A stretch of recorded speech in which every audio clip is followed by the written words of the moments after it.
Está lleno de agujeros y aún así contiene casi 70 litros de agua y alrededor de medio litro de ácido clorhídrico. Tiene más proteínas que 30 kilos de cacahuetes. Tiene suficiente carbono para rellenar 1000 lápices y fósforo suficiente para formar las cabezas de 3000 cerillas.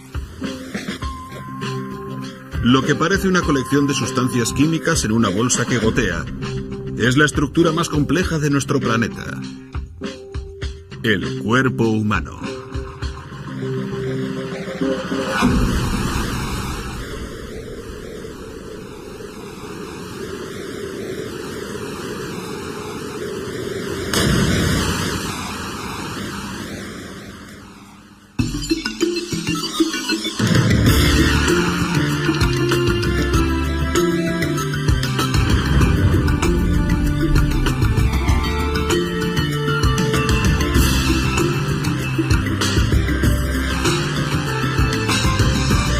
La guía máxima. El cuerpo humano.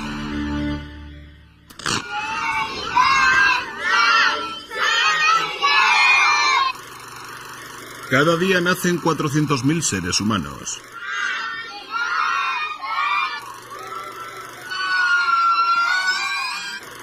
Y lo único que tenemos en común es la sorprendente máquina en la que vivimos: el cuerpo humano.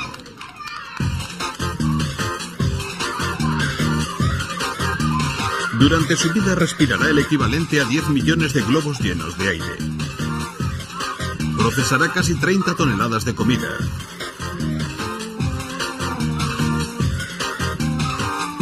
Y segregará alrededor de 75 litros de lágrimas. Pero el ser humano no suele detenerse a pensar en la asombrosa tecnología que hay detrás de cada acción.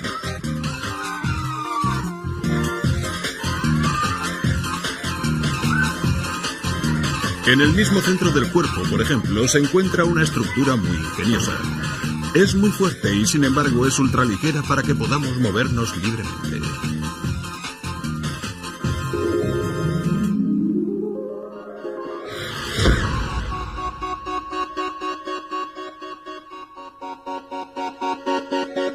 El esqueleto está formado por 206 huesos rígidos.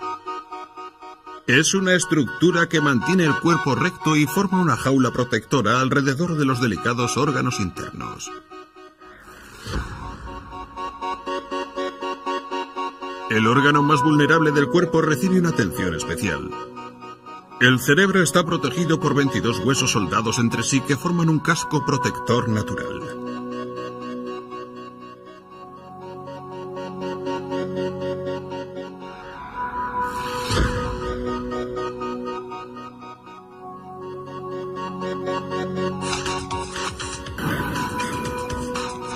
Pero los huesos más duros del esqueleto son los que mejor funcionan.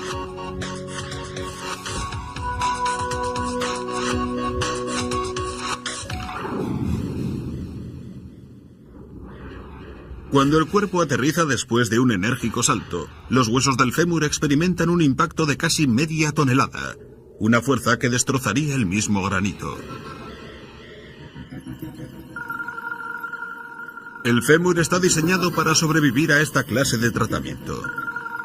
Los extremos del hueso tienen una estructura de panal y están formados por arcos y puntales. Estos dirigen las fuerzas del impacto hacia la sección media, más fuerte y compacta. Es esta estructura de panal la que hace al hueso duro y ligero a la vez.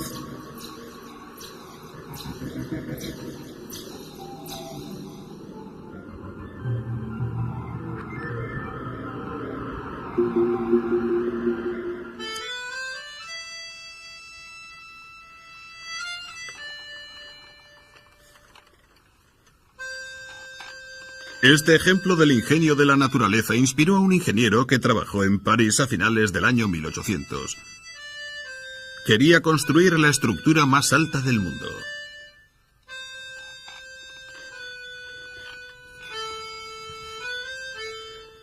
El material más resistente que encontró fue el hierro, pero sabía que si utilizaba demasiado, la estructura se desmoronaría por su propio peso. Siguiendo el ejemplo del fémur, el ingeniero utilizó el hierro solo donde debía dar consistencia a la estructura. Su nombre era Gustave Eiffel y su torre se convirtió en un icono.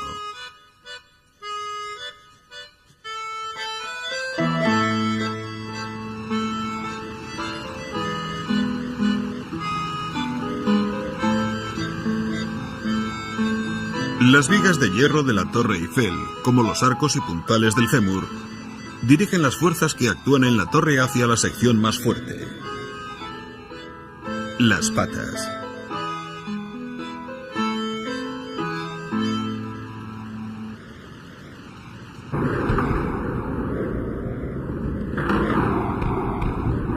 Pero a diferencia de la Torre Eiffel, los huesos no están anclados en ningún lugar.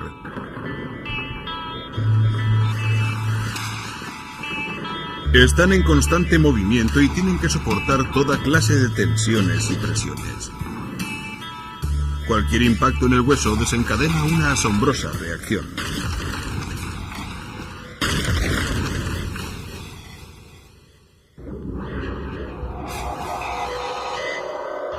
El impacto moviliza un ejército de máquinas constructoras de hueso microscópicas.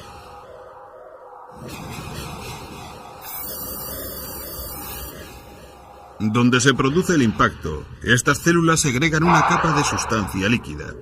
Esta se endurece para reforzar la estructura. Las zonas sin tensiones no necesitan ser tan resistentes. Aquí las células destructoras de hueso utilizan ácido clorhídrico para disolver el hueso superfluo.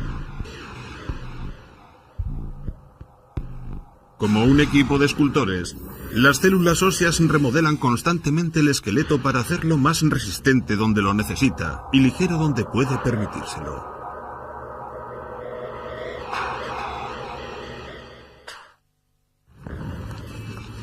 El cuerpo humano da unos 5 millones de pasos al año, y cada uno de ellos contribuye a formar nuestros huesos. A cada acción le sucede una reacción. El ejercicio fortalece el esqueleto. Conducir un coche lo debilita. A lo largo de sus vidas, los seres humanos esculpen así sus propios esqueletos. Las células óseas trabajan tanto que cada persona obtiene una puesta a punto completa de su esqueleto cada 10 años. Así que cualquiera que sea su edad, su esqueleto nunca podrá tener más de 10 años.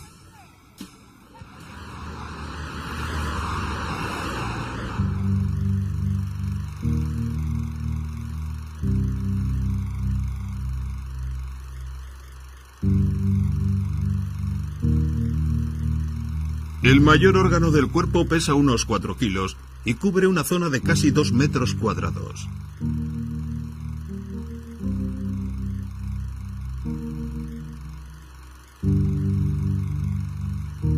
Frotarlo hace que se escame llenando nuestras casas de polvo.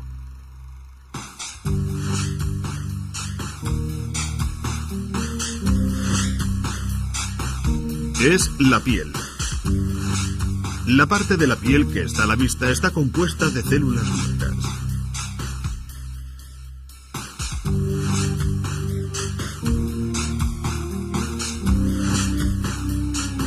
Estas se superponen como cejas bien aseguradas, haciendo el cuerpo impermeable.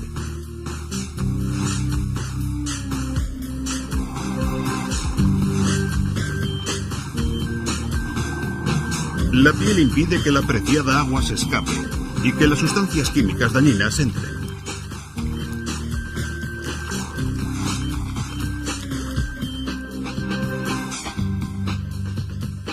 Pero aparte de ser una barrera formidable, la piel tiene que ser flexible, a veces extremadamente adaptable. Las mujeres embarazadas producen una hormona que permite que su piel se estire 2 veces su tamaño.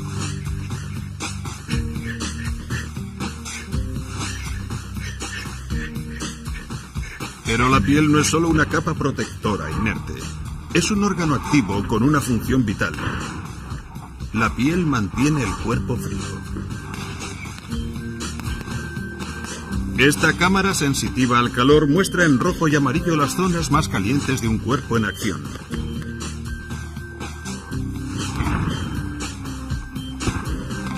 Durante un ejercicio fuerte, los músculos generan el calor suficiente para hervir varias tazas de café. Este calor dañaría fácilmente a los órganos internos, a menos que el cuerpo hiciera algo al respecto. Justo bajo la superficie de la piel existen 3 millones de unidades que controlan la temperatura. Son las glándulas sebáceas, cada una un tubo en espiral de 1 metro de largo, llenas de líquido.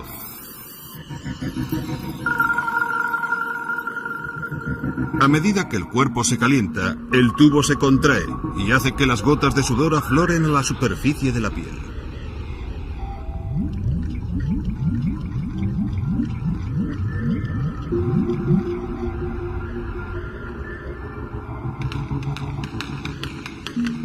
Cuando el sudor se evapora, reduce el calor corporal y enfría el cuerpo. Una persona que realiza un fuerte ejercicio físico puede expulsar 1 litro de sudor por hora.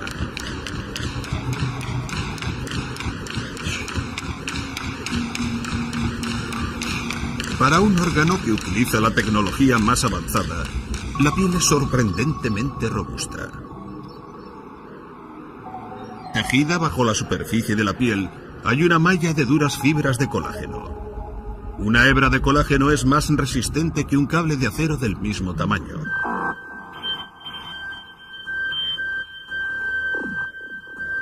Si a la piel le falta colágeno, se debilita. Esto no importa mucho hasta que nos vemos en una situación límite. Hace 4 años, Billy Swear perdió el campeonato del mundo del peso ligero. Su piel le jugó una mala pasada.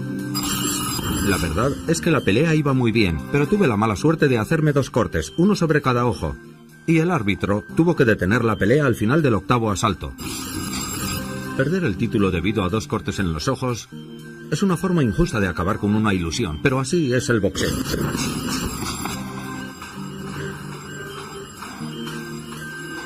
Billy ha intentado remediar la falta de colágeno en su piel, enriqueciendo su dieta y mediante tratamientos con rayos láser.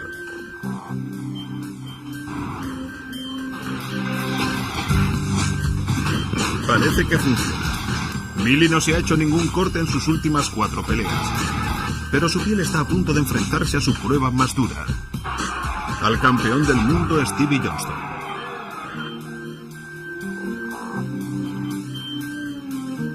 Creo que ha llegado mi hora y espero no tener problemas con los cortes esta vez.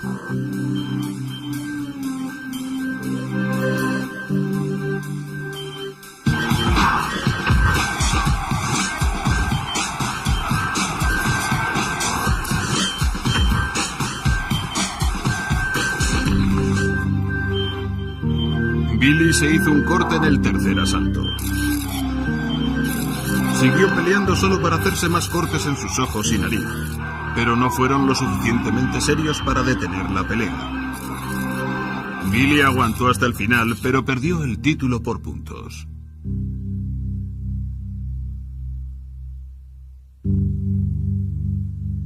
Es difícil de imaginar, pero con el tiempo los cortes de Billy se curarán. Esto es lo que hace que la piel sea tan singular.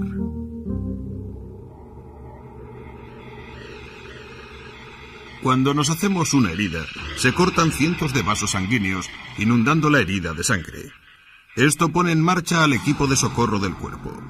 Unas pequeñas células llamadas plaquetas se agrupan y forman tapones temporales que reducen la pérdida de sangre.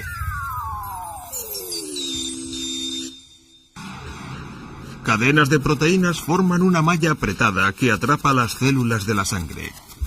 Y así se forma una postilla.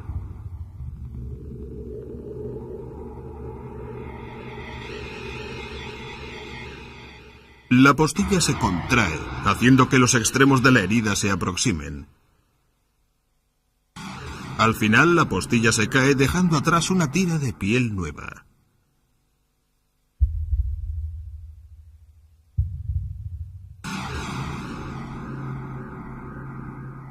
Este es Billy 3 meses después de la pelea.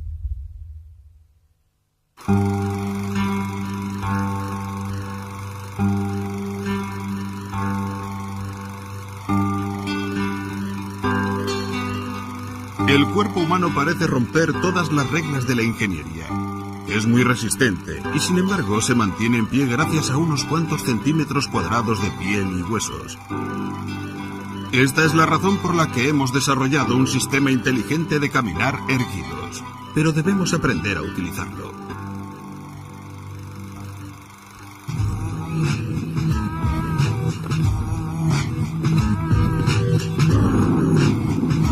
Una vez dominados los elementos rudimentarios, podemos poner a prueba nuestro sentido del equilibrio.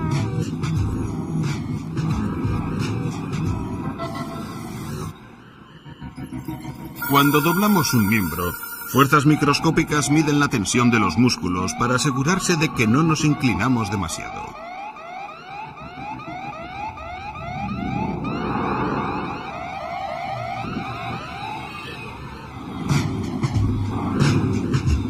Los ojos toman referencias familiares como el horizonte para juzgar hacia qué lado se inclina el cuerpo.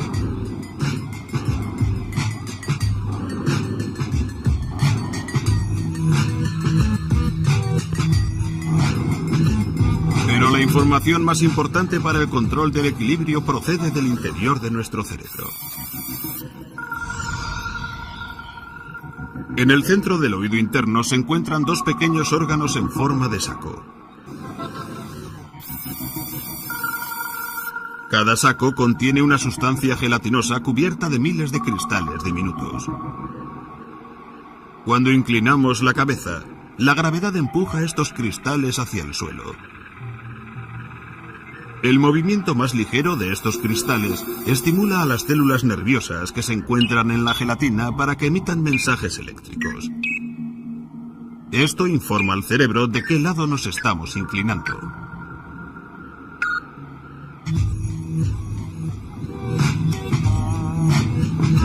Estos órganos son tan sensibles que podemos detectar un cambio de ángulo de la cabeza tan ligero como unos pocos mechones de pelo.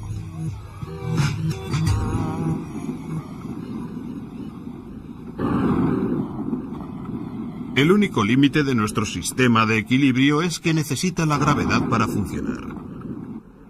Motor principal encendido. 4, 3, 2, 1. Cohetes encendidos. Despegue.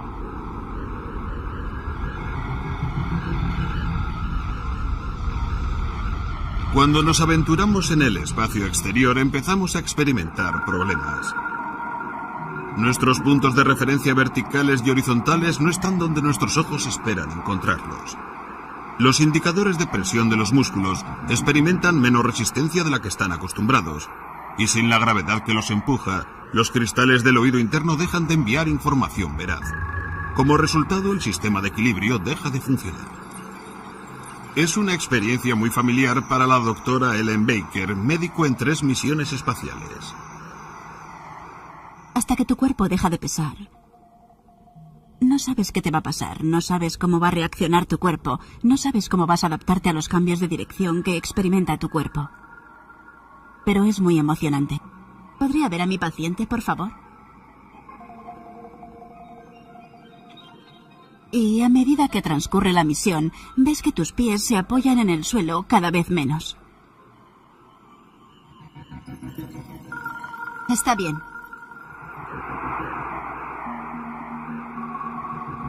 Los astronautas terminan acostumbrándose a que sus sensores del equilibrio les den información confusa y desconocida.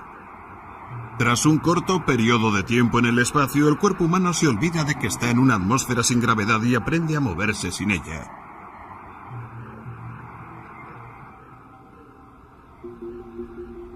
Y este es un problema cuando los astronautas regresan a la Tierra. Aterrizaje. Ha concluido una misión perfecta. Me resultó más difícil el viaje de vuelta que el de ida. Las sensaciones normales al mover la cabeza no son tales. Por ejemplo, cada vez que giraba la cabeza atrás y adelante, sentía que mi cuerpo también se movía para atrás y hacia adelante. Y algunas personas tienen la misma sensación cuando inclinan la cabeza hacia adelante. Sienten que se van a caer. Tardé unas 6 o 7 horas en acostumbrarme a andar sin sentirme mareada. Creo que todo el mundo tiene ese tipo de problemas a distinto nivel cuando regresan. Los astronautas experimentan una sensación parecida al mareo en alta mar cuando regresan a la gravedad, porque las señales que les llegan de sus cristales del oído, que ya se han despertado, no se corresponden con lo que sus ojos les dicen. Esto les confunde y desorienta. Todo astronauta experimenta una pérdida del sentido del equilibrio o andar curioso tras su regreso a la Tierra. Si les observa al andar bajo la lanzadera, por ejemplo, mientras intentan girar por las esquinas, dan pasos muy cortos y se agarran a ellas con su rodilla o codo. Muchos experimentan una curiosa ilusión cuando suben unas escaleras tras un viaje espacial. No sienten que suben por las escaleras, sino que están bajando por ellas. Tras el aterrizaje se somete a los astronautas a pruebas de equilibrio en una cabina controlada por ordenador. Para esta prueba, por favor, mantenga los ojos abiertos e intente mantenerse erguida. Allá vamos. Bill Pawlowski puede mover las placas de la base y el marco visual para evaluar la actuación de cada uno de los sensores del equilibrio. ¿Siente que sabe cuándo está erguida? Creo que sí. Creo que ahora estoy yendo hacia atrás. Y ahora siento que me estoy inclinando hacia adelante. Ha comprobado que el oído interno es el órgano más afectado. Oh, Bien. ¡guau! ¿Está bien? Sí. Bien. Cuanto más tiempo se pasa en ingravidez, el cuerpo tardará más en readaptarse a la gravedad. Un astronauta puede tardar semanas en superar las náuseas y la desorientación.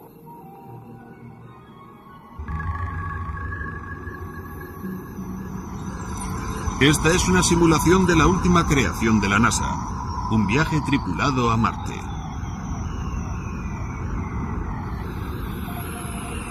Tan pronto como aterrice, la tripulación tendrá que adaptarse a la gravedad del planeta, que es la mitad de la de la Tierra, pero suficiente para causar problemas. Las alteraciones que experimentan al aterrizar les colocan en un alto nivel de riesgo de sufrir una caída, y si alguien se cayese y se hiciera daño en la superficie de Marte, podría desbaratar la misión o podría afectar al accidentado durante mucho tiempo y tener unas consecuencias nefastas.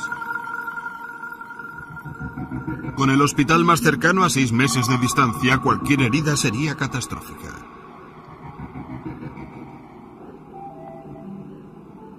La NASA quiere resolver este problema recordando a los astronautas qué se siente con la gravedad.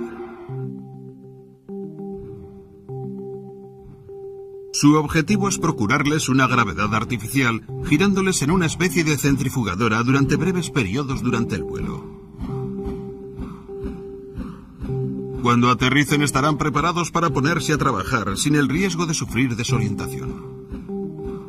Cuando apliquemos esta terapia y los astronautas lleguen a Marte, estos serán capaces de caminar erguidos sin tener que esperar de 2 a 4 semanas para adaptarse a ese ambiente.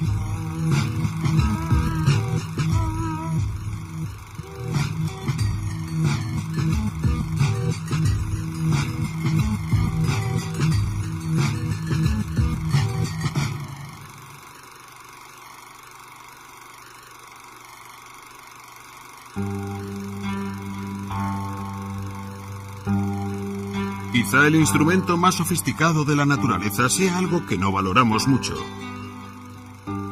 la mano del hombre.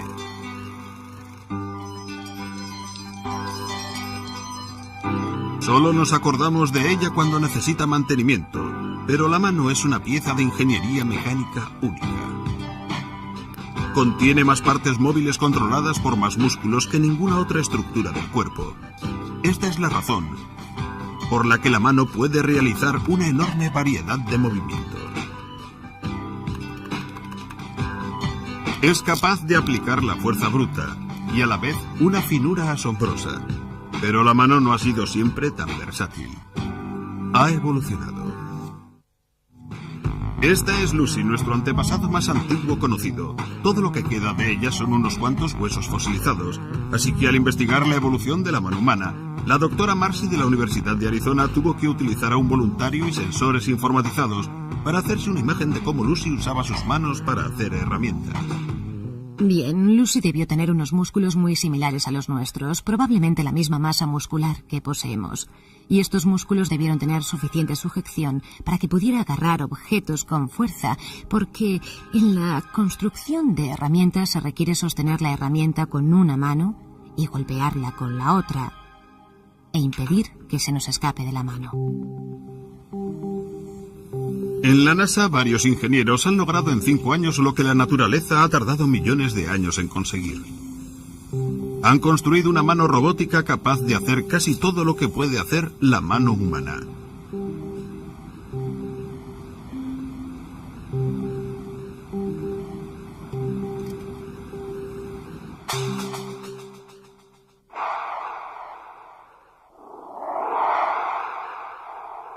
La mano de la NASA formará un día parte de un robot astronauta que realizará sofisticadas tareas de mantenimiento fuera de la nave. Se necesita un ejército de ordenadores para controlar los componentes mecánicos de la mano, pero se necesita una pieza más sofisticada de hardware para guiarla por control remoto. La mente humana.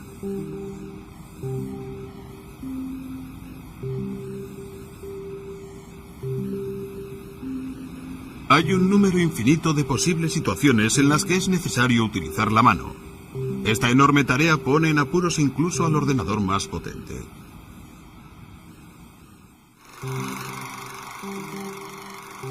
En realidad pasamos la mayor parte de nuestra infancia enseñando a nuestra mente cómo utilizar las manos.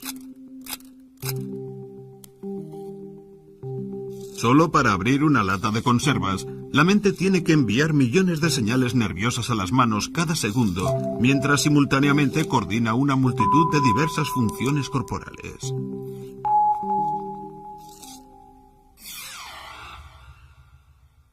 El cerebro es capaz de hacerlo gracias a que procesa la información de forma única.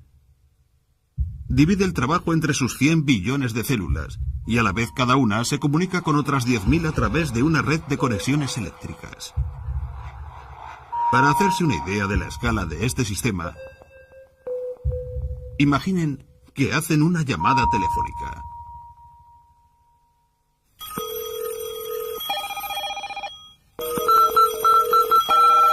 Ahora imaginen que llaman por teléfono a todos sus conocidos.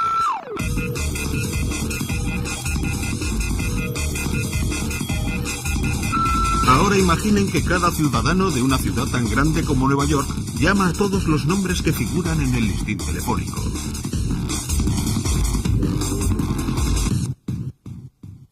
¿Y si ocurriera lo mismo en todas las ciudades del mundo?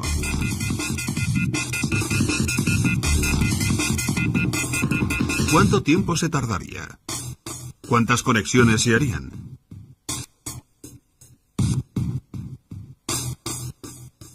Estas se acercarían al número de conexiones que la mente activa por segundo. Y las hace en silencio. Pero el cerebro no solo está confinado a 1400 centímetros cúbicos de espacio dentro del cráneo. La mente es capaz de experimentar toda clase de situaciones a través de los sentidos.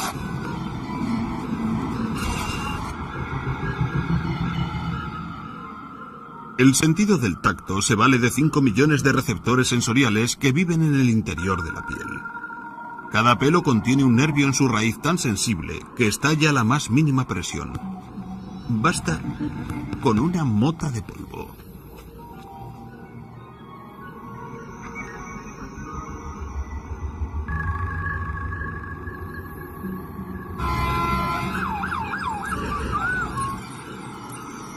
El sentido del oído cuenta con unos tejidos especiales de cartílago situados a ambos lados de la cabeza.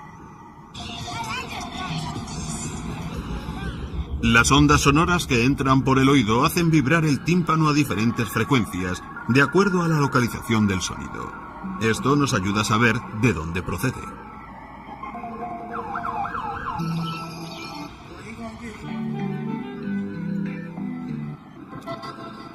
La superficie de la lengua dispone de 9000 detectores químicos. Estas yemas gustativas requieren tan solo de unas cuantas moléculas de sustancia para detectar si un sabor es dulce, salado, amargo o ácido.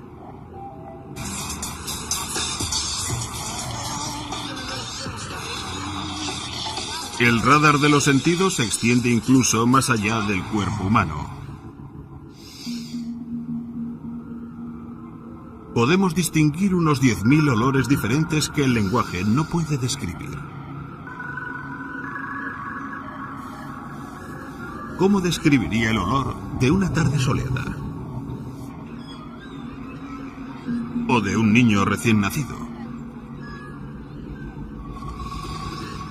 Estamos literalmente bañados en olores, ya que las moléculas olfativas están flotando a nuestro alrededor todo el tiempo. Cada respiración envía millones de estas moléculas al interior de la nariz.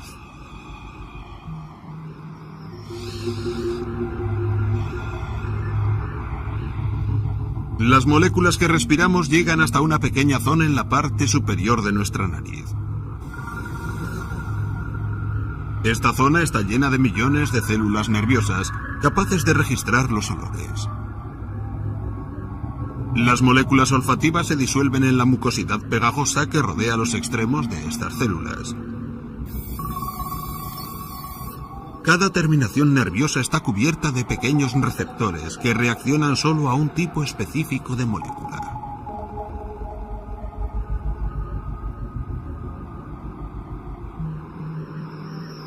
Una vez que estas moléculas quedan atrapadas en el receptor correcto, desencadenan impulsos eléctricos.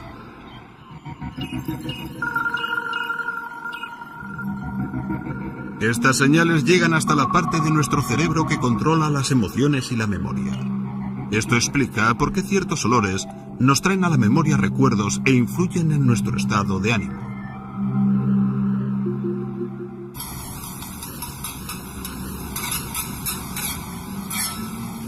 Esta parte consciente de nuestra mente traslada todas estas señales eléctricas desde la nariz hacia lo que percibimos como olor. Así que, al final, olemos con nuestras mentes.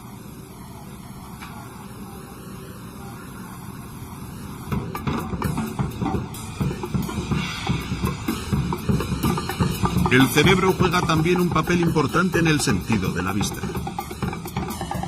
Este sentido ocupa mayor espacio que el resto de los sentidos dentro de nuestro cerebro.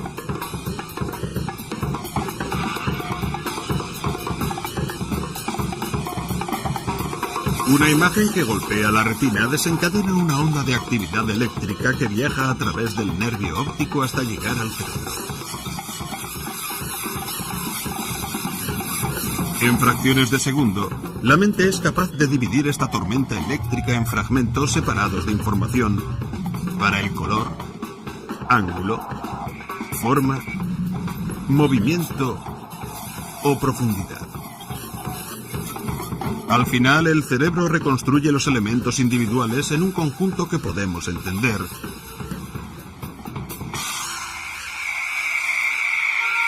A menos que seamos ciegos.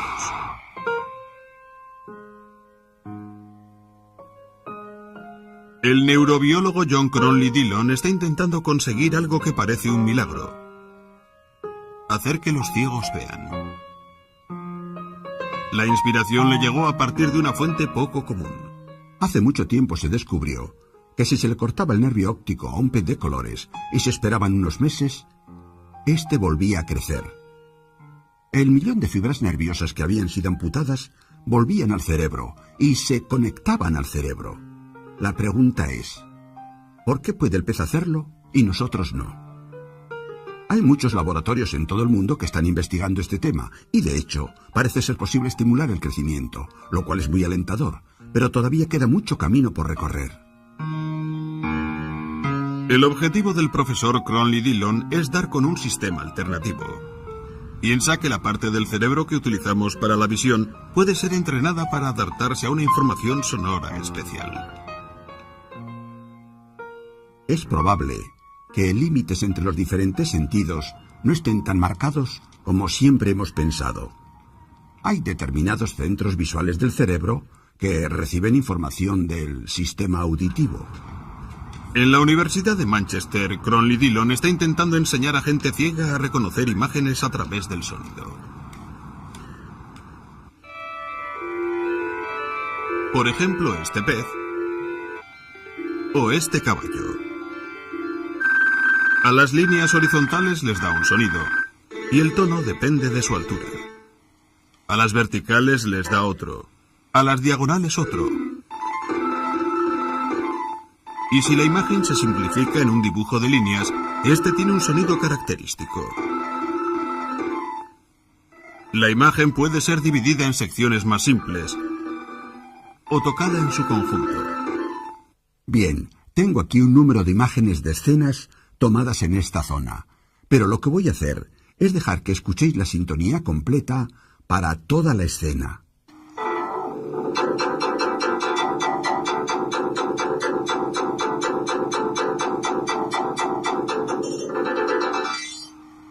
Bien, han escuchado lo que ha tocado toda la pieza. ¿Puede decirme lo que cree que es? Creo que la mayor parte del dibujo consiste en un gran edificio porque se oyen todas las líneas verticales que indican que hay muchas ventanas. Así es. A la izquierda y derecha del edificio tiene que estar en primer plano porque parecen más grandes, en cierta forma, así que imagino que el árbol debe estar a la derecha, y a la izquierda podría hallarse el esbozo de quizá otro edificio. Sí, eso es. El principal objetivo del profesor Cronley Dillon es que la persona pueda llevar una cámara conectada a un ordenador que simplificaría las escenas y procuraría la sintonía musical apropiada actuando como ayuda, como lo hace el perro guía o el bastón. Es una forma de tocar el mundo, que es lo que hacen nuestros ojos. Tocan el mundo para nosotros a cierta distancia. Es cierto que el tacto hace eso por nosotros, pero con un bastón se está limitado a la distancia del propio brazo. Es un medio de suministrar información a la que hoy día no tiene acceso una persona ciega.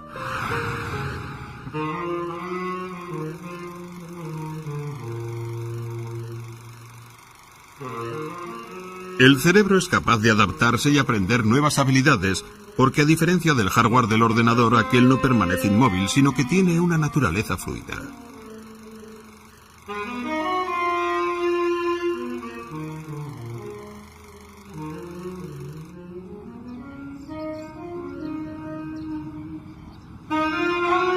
Imaginen que el cerebro es un lago y que cualquier experiencia es un guijarro que arrojamos al agua.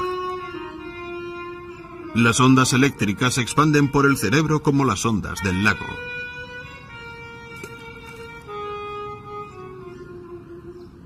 Ondas diferentes confluyen y forman nuevos dibujos. La superficie del lago está en constante cambio. Es lo mismo que le pasa al cerebro, que está continuamente renovándose. Cada pensamiento, cada emoción pueden crear una nueva conexión o reforzar una ya existente. Así es como aprendemos.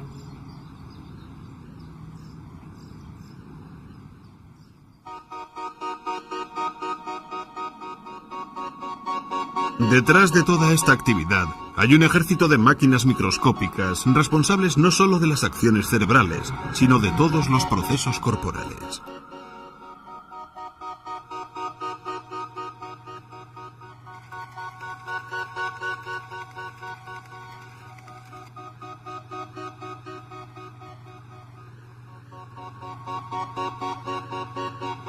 El ser humano está formado por unos 50 trillones de células. Boyce Resberg, escritor científico convertido en biólogo, se ha centrado en la investigación de las maravillas de la célula. La piel está formada por células. El corazón está formado por células, los músculos que se encargan del movimiento del cuerpo. Todos ellos están constituidos por células, incluyendo el cerebro, que envía señales eléctricas de una célula a otra para que podamos pensar. Todos esos tipos diferentes de células funcionan básicamente de la misma forma. Si observamos el interior de la célula, veremos que tiene el mismo tipo de estructura.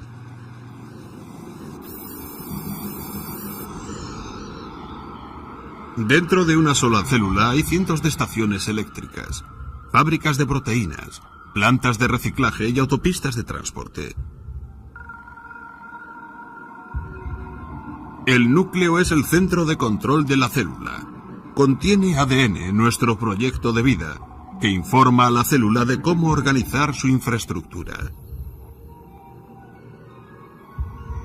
La pared exterior de la célula le permite apropiarse de las sustancias que necesita para estar viva.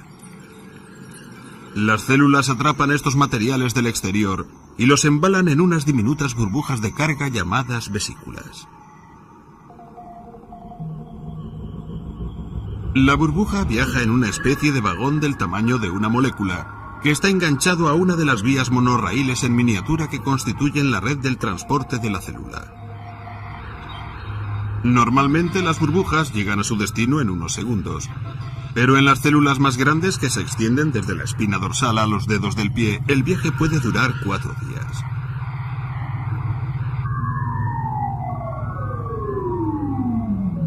Cada burbuja lleva un código, una dirección química que la guía a un lugar particular.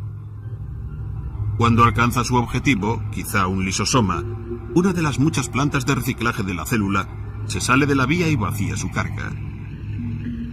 El trabajo de esta planta de reciclaje es destruir esta materia prima y convertirla en bloques de construcción más pequeños que la célula utiliza para crecer.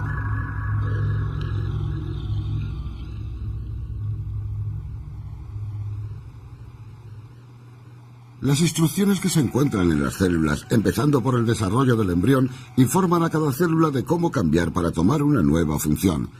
Las células también controlan nuestras actividades. Si hay una herida, las células la perciben y mandarán mensajes a otras células para que acudan a reparar el daño. Así que todo esto mantiene la estabilidad del cuerpo permanentemente. Sin embargo, a veces nuestras células no se comportan como esperamos y son incapaces de reparar los daños que sufre nuestro cuerpo. Hace 10 años, un gran aficionado a los deportes, Son Sarracen, se cortó la pierna. Desgraciadamente, la herida estuvo infectada durante tanto tiempo que las células de la piel de Son no pudieron crecer y curar la herida.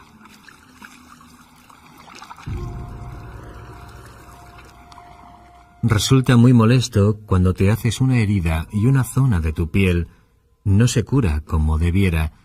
Si te cortas la mano o la cara, todo vuelve a crecer cuando las células comprenden que ha habido un daño. Pero eso no ocurría en mi pierna. Así que intentaron aplicarme un injerto de piel, el cual falló. Lo intentaron de nuevo y fallaron. Esta es la razón por la que tomaron unas medidas diferentes. Son es una de las 3.000 personas que ha recibido un tratamiento revolucionario. Un injerto de piel artificial.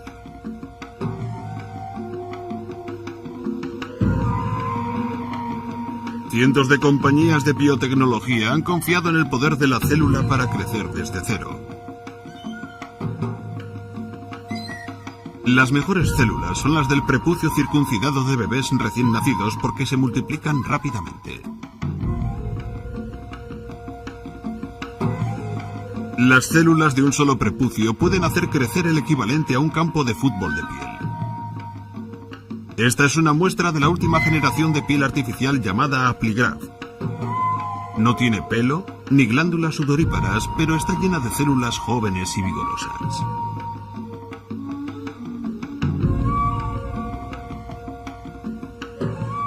Su pierna tiene buen aspecto. Creo que ha empequeñecido desde su última visita. La voy a medir. Ahora mide 55 milímetros. Así que se ha recuperado casi una mitad en el último mes. Y debería estar curada en un 80% desde que colocamos el Apligraf. He enseñado a las células de mi piel a crecer cuando no lo habían hecho durante mucho tiempo. He experimentado un proceso curativo sorprendente.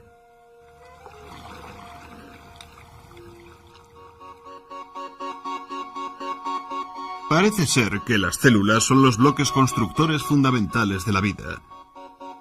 Si es así, ¿qué más pueden aprender los científicos sobre la vida estudiando estas células? Todo sobre lo que hemos hablado parece explicarse y entenderse en términos de química y física. Así que la siguiente pregunta es, ¿y qué pasa con la conciencia? Ya sabe, este tema parece algo misterioso. ¿Puede explicarse tan solo a través de procesos naturales? La mayoría de los científicos dicen que sí, que es algo natural. Pero indudablemente esta va a ser una de las últimas fronteras en el estudio del funcionamiento de la vida al nivel más básico.